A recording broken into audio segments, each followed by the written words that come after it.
A monkey is happy with her cucumber until she sees her neighbor get a grape. Suddenly it feels unfair. We know that feeling too, and this value of fairness is why the phrase waste, fraud, and abuse sticks, even when it distorts the truth. Welcome to Spiritual Geography. I'm Joni Miller.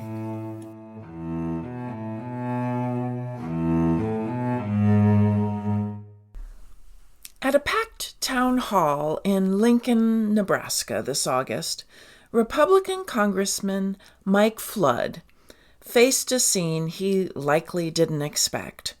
He was there to defend the new One Big Beautiful Bill, a sweeping measure that included deep cuts to Medicaid and SNAP. Cuts, he said, were simply about reducing waste, fraud, and abuse. But instead of applause, the room erupted in boos. People shouted him down, chanting, "Vote him out," and "Tax the rich," for over an hour. These weren't progressive activists flown in from out of town. They were his constituents, many of whom had probably bought into that same waste, fraud, and abuse story in the past. But something had shifted in them. They now realized those cuts weren't aimed at some distant, undeserving stranger. They were aimed at them, their parents, or their neighbors. Before we have personal experience, stories shape how we understand a topic. And for decades, waste, fraud, and abuse has been thrown around as a catch-all phrase.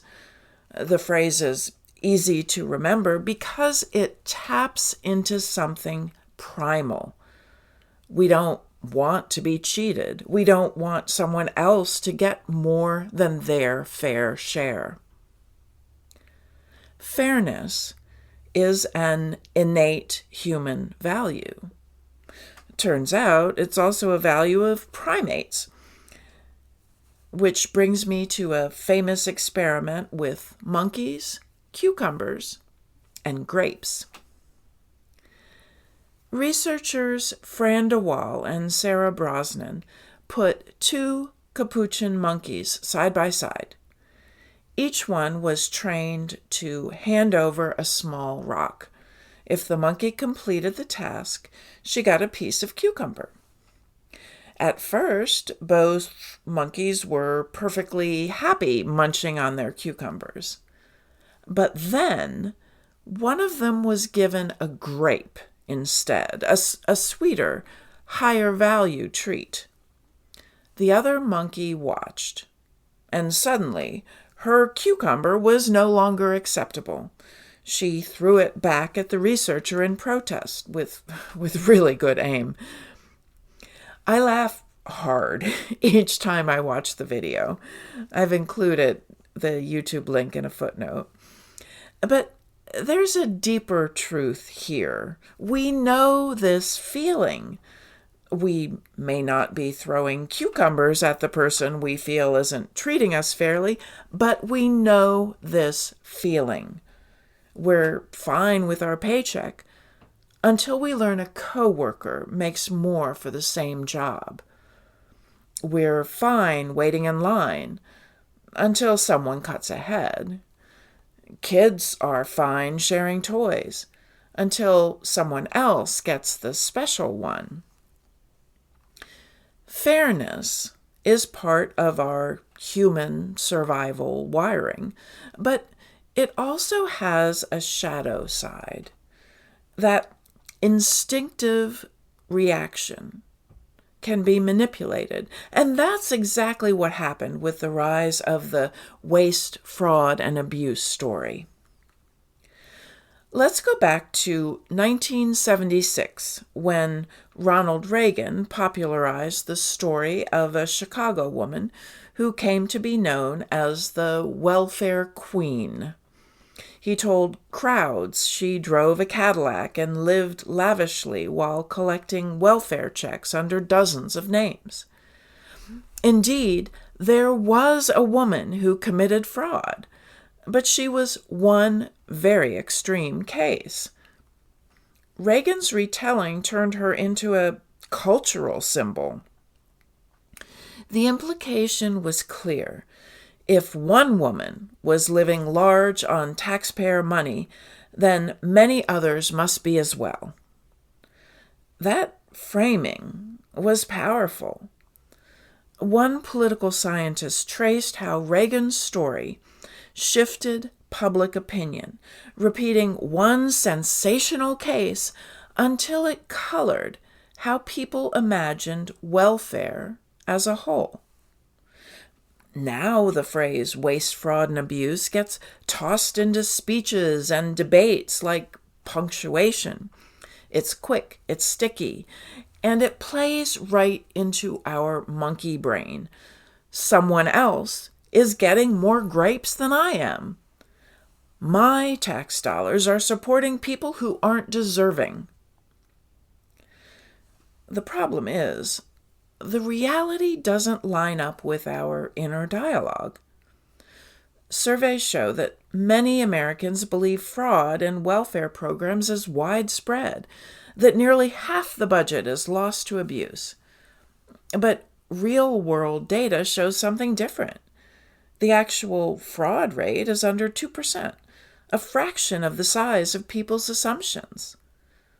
Perception, once fueled by story, is stronger than reality. That's why the town hall in Nebraska was so striking.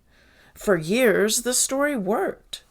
But the moment people realized the cuts were aimed at them or people they knew, the story cracked. It wasn't someone out there driving a Cadillac. It was real people who were doing the best they could and still struggling. The real story of waste and fraud is not as sticky. The majority of waste, fraud, and abuse comes from institutions, hospitals, insurance companies, and corporations. Some cases are sensational, like a Michigan doctor who diagnosed healthy patients with cancer so he could bill for expensive treatments. More often, though, the fraud is less dramatic. Hospitals overbilling Medicare, pharmaceutical companies inflating drug prices, or insurance companies exploiting loopholes to deny care while collecting payments. These damages add up far quicker than any individual could possibly accumulate, but they don't make good stories. Justice Department data shows the pattern clearly. Most fraud comes from hospitals, insurers, and providers, not from families using the programs. In just 1 year, the government recovered over $1 billion in false health care claims, most of it from corporations and hospitals, not individuals. But that story rarely makes the headlines. Instead, the public is told to be angry at the neighbor in the checkout line, the single mom on Medicaid, or the family using SNAP benefits. All because it's easier to focus resentment on the visible individual than to confront the power of large systems. So fairness gets distorted. Instead of asking why the powerful are misusing the system, we're told to be angry at the vulnerable. Policy research confirms this ripple effect. When people believe fraud is rampant, they're more likely to support cutting programs, even ones they themselves depend on, like Social Security, Medicare, or disaster relief. In other words, the story of the grape convinces us to throw away the cucumbers we may one day need. But there's a larger truth here, too. We rarely see the whole picture of someone's life. Even the monkeys were reacting only to what was right in front of them. The one given a cucumber might have had the larger cage or more toys or better treatment in another moment, but that wasn't visible. All that mattered was the grape in the neighbor's hand. It's the same with us. We see a sliver of someone's circumstances, and from that fragment we decide whether they are deserving or not. Yet, every life is complex. Every life carries both joy and struggle, gifts and disappointments. My mother once told me that you should never be jealous of someone unless you'd be willing to trade lives with them completely. Not just their good parts, but their hardships too. And that's always stayed with me because it reminds me that envy is selective. It sees only the grape, never the fuller picture of the cage. But what happens if we stop judging by slivers of someone's life and start looking at the whole of their life using the spiritual lens of love? The monkey brain says, guard your cucumber, don't let anyone else get more than you. But spirituality invites us into a different story, one that asks us to love others as we love ourselves, and to take care of those who need food, clothing, or shelter. What if fairness is about ensuring everyone has enough, rather than making sure no one cheats? Fairness is a seed, but love is the fruit. A love of self, so we don't live clenched in envy, that we remember the beauty of our own life. Love of others, so we honor their dignity as equal to ours, that we see the completeness of their lives with their joys and sorrows. Love of the infinite mystery, that presence calling us from scarcity into abundance. When fairness is shaped by love, it stops being about cucumbers and grapes. It becomes about seeing whole lives, not fragments. About making sure everyone at the table is fed. So maybe the invitation is simple. Notice where the monkey shows up in you.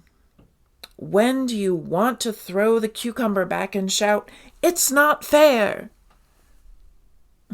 Fairness lives in our biology, but love for self, for others, and for the infinite, shows us how to use it, how to move beyond resentment into connection, beyond cucumbers and grapes, into a vision where dignity belongs to everyone, where growing more love feeds the world. We don't understand the mysteries of the universe, but we can grow more love. Love for ourselves, love for others, and love for the infinite mystery that lays beyond our understanding. Thank you for tuning in.